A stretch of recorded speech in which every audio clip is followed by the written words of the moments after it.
Hey Tavians, welcome to another video. Okay, so I decided to do a poll to see which you guys would prefer me to do for today's video. And it was unanimous, a try not to challenge. And I asked my kids what they would prefer me to do. And of course, my kids being my kids, they want to scare me. So they said a try not to get scared challenge. I don't know the videos they picked. I know one of them is an hour long, but we're not going to go into like a whole hour, maybe just like 10 minutes of it or so.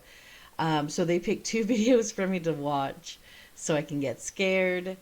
Um, so yeah, let's just jump right into this and see what's going to happen. Oh my gosh. My kids are always trying to scare me. So this first one is by Brian Rockhill. And it's a relaxing car ride for 20 seconds. If my kids pick this, then I know it's not going to be a relaxing car ride, but let's give it a try, shall we?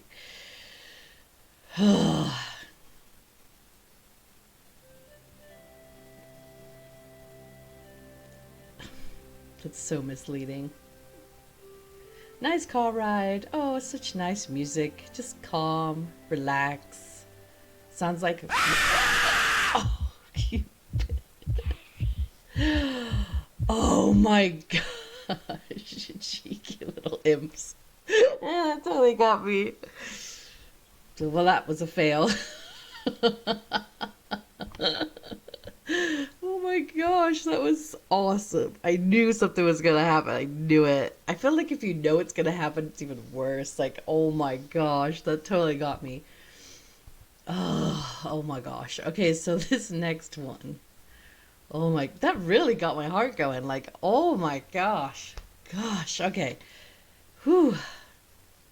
That was a good one. Oh my gosh, I hate those. And the kids know that I hate those. Jerks. Okay. So this one is by Onesie Entertainment. Onesie? I'm not sure how to pronounce that. And it's 16 horror stories that are animated for April 2020. Um, the first thing that this says, someone broke into my house, that is honestly a nightmare of mine, so that already is not okay. But like I said, we won't do this entire hour. We'll probably do like maybe 10, 20 minutes, depending on how long I can last. So, hold on, I gotta have a sip of my drink because holy crap, that got me.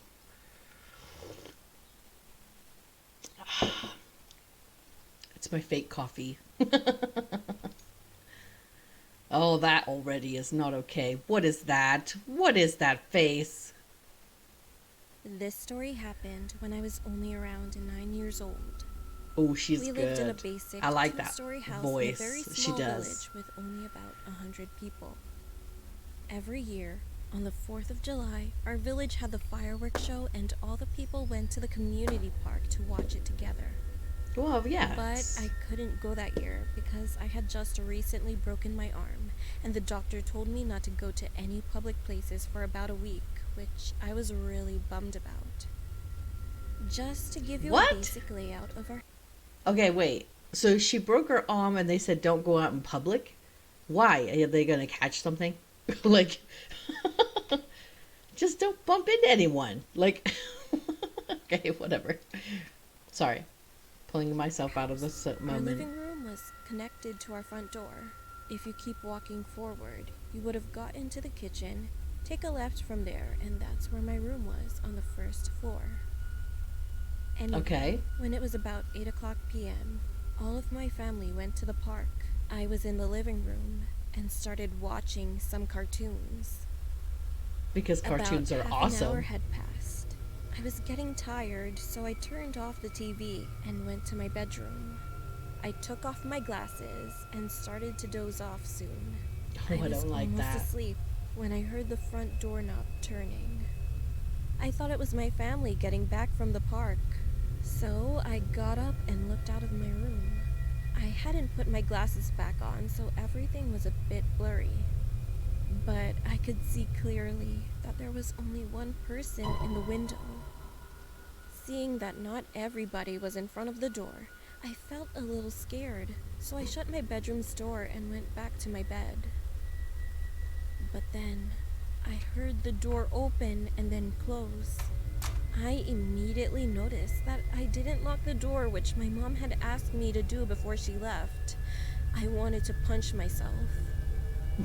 Then I heard a faint voice say, "Hello, is anybody home? I have some candy. I can give it to you if you want. Just come out of the room that you're in." I Yeah, quickly got that's off not my bed and creepy at hid all. under it. I tried to be as quiet as possible, but because of my arm, it hurt so bad that I started crying. At the time, I didn't have a cell phone, so it was impossible to call the police. Mm-hmm. The man was walking towards the kitchen. Soon, he opened my room's door, and I covered my mouth to not make any noises. I Smart, saw the man smart. walk up to my bed and stop. He leaned all the way down slowly, and then I saw his face. He had chapped lips and a really scruffy chin, and he was smiling.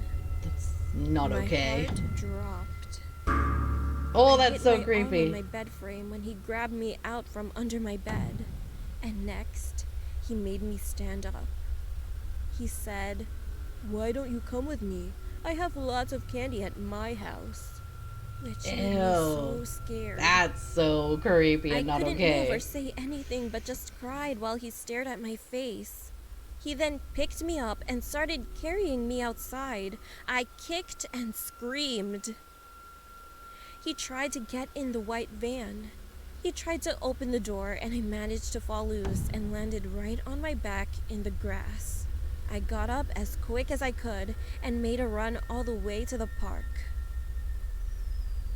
Wow.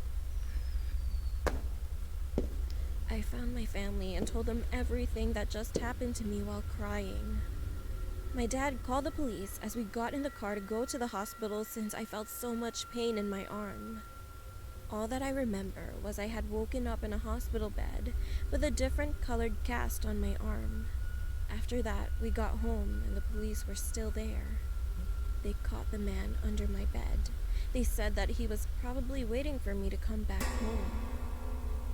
He actually had a criminal record of pedophilia, Well, sexual of course he assault, did at that rape, point. Like, and really. murder. The police said that he had escaped 2 days ago, and they've been looking for him since. My family has moved to a bigger town since then. I hate to think about what might have happened if I wasn't able to get loose of his grip. But it comes to my mind every day.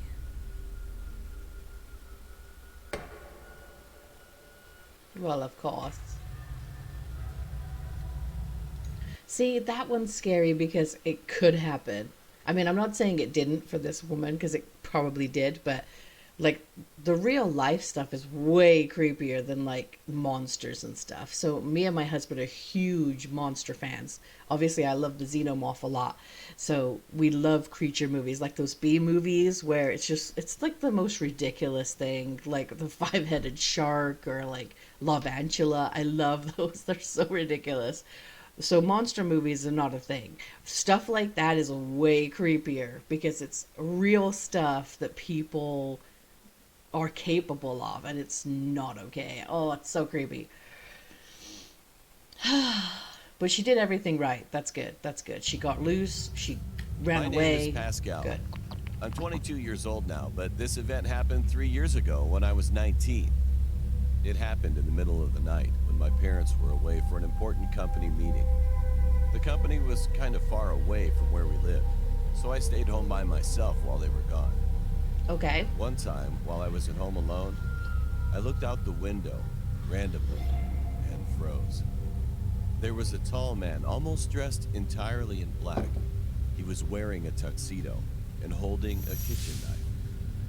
This guy was standing right outside of the door, looking at me. He wasn't laughing at all, and his head was twitching continuously. "Sir, please get off our property, otherwise I'll call the police." I opened the window and told him. Then the man replied, "Oh, you can do that if you want, as long as you don't look away." Because of this strange attitude, I felt anxious, so I grabbed my cell phone and called the police. But when I looked out the window again, was gone. At that very moment, I heard footsteps coming from downstairs. I suddenly remembered that I forgot to lock my garden door, so it was still open. I thought I was gonna die at first, but then I pulled myself together. I got my bat and looked down the stairs, slowly, trying not to make a sound. There he was. He was just staring at me. He didn't move, but said, "I told you not to look away." A few moments later, we heard sirens. The man still did not move. But then he suddenly changed his mind and walked over to me. I tried to swing my bat towards him, but I was so scared. I couldn't do anything except scream. The police broke down the door. One policeman tried to arrest him, and the other one tried to take the knife away from him, but the man resisted. He was strong. Even though he was outnumbered, they couldn't stop him. They threatened to shoot him in the foot, but he didn't care. Furthermore, he attacked the two policemen, and they tumbled down to the ground. I ran to one of the rooms and slammed the door shut, but he kicked in the door. When the door opened, I could see his face, and I will never, ever forget that moment. However, at that very moment, the police caught up to him and shot his foot. The guy started screaming in pain. Shortly after that, he managed to jump outside of a window and disappeared. The policemen chased after him, but unfortunately, they failed to arrest him. I never saw that guy again.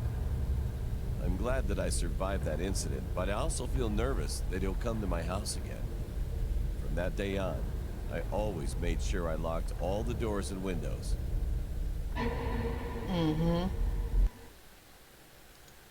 Okay, kids, well, the first two videos are a prime example of lock your doors. I'm sorry, but we don't live in the age anymore where you can just leave your doors open at night. Like, you have to barricade. I always say it's kind of funny because in my house, I am so obsessed with stuff like this happening to our house that I will make it like Home Alone. Like, you try and get into my house after I decide it's time I go to bed, you're gonna fall into a trap of some kind because I will make like the craziest contraptions so people can't get into our house. It's ridiculous. And my husband makes fun of me, but no one's broken into our house ever. So I'm like, see, it's a deterrent. That's what it is. And so, yeah, we have a security system and my booby traps so no one can get into our house after dark. It's totally a thing.